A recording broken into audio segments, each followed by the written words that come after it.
कपिली दैमानि बानाया बुखारलांनाय रबिन तेरांनि गोथै सहाखौ SDRF हानजानि जोहै मोननो हाबाय।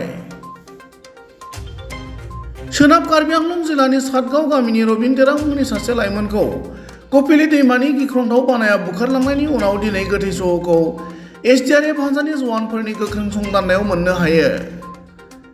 जाथायनि सोमोन्दै मिथिनो हानाय बादिब्ला कपिली दैमानि दैया बारायबोनानै बाना जानायनि जाउनाव रबिन तेराङा गावसिनि न' सिंनिफ्राय सि-जोमफोरजों लोगोसे खायसे मुवा बेसादफोरखौ लाबोनो थाखाय थांनाय समावनो बे दुखुनांथाव जाथाया जायो। अदेबानि कपिली दैमानि बानाया 28 बोसोर बैसोनि लाइमोन रबिन तेरांखौ बुखारलाङो।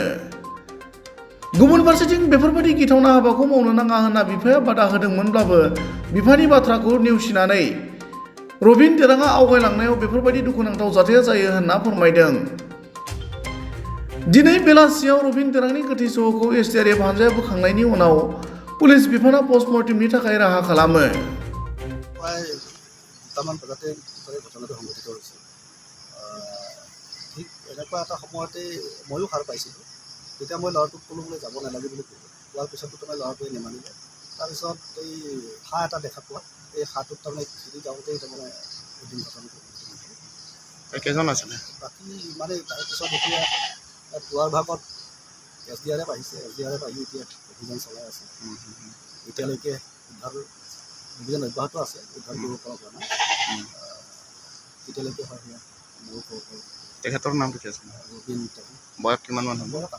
28 বছৰ। हावड़ा घाटनिफ्राय धर्मेन्द्र खाख्लारिनि फोरमायबिदां समनि रादाब। हायर सेकेन्डारि उथ्रिनाय फरायसाफोरनि थाखाय गोजोनथाव खौरां। BA सेथि सेमिस्टारनि थाखाय गबिन्द बसुमतारी कलेजाव मुं थिसननाया सोलिगासिनो। गिबि मुं थिसननाय 100 फरायसाफोरनि थाखाय स्पेशल अफार आरो गुबुन गुबुन रोखोमनि बेसेन नाङै क्लासनि खाबु होनानै मुं थिसननायनि हाबाफारिया गबिन्द बसुमतारी कलेजाव सोलिगासिनो।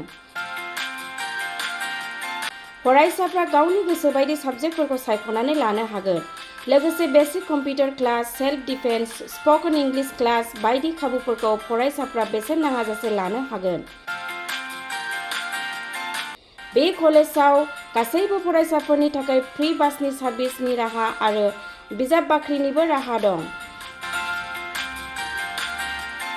आरो बे खेबनिफ्राय भिउ सेन्टार अदेबानि एग्जाम सेन्टार महरै फरायसाफ्रा गबिन्द बसुमतारी कलेजावनो आनजाद होनो हागोन।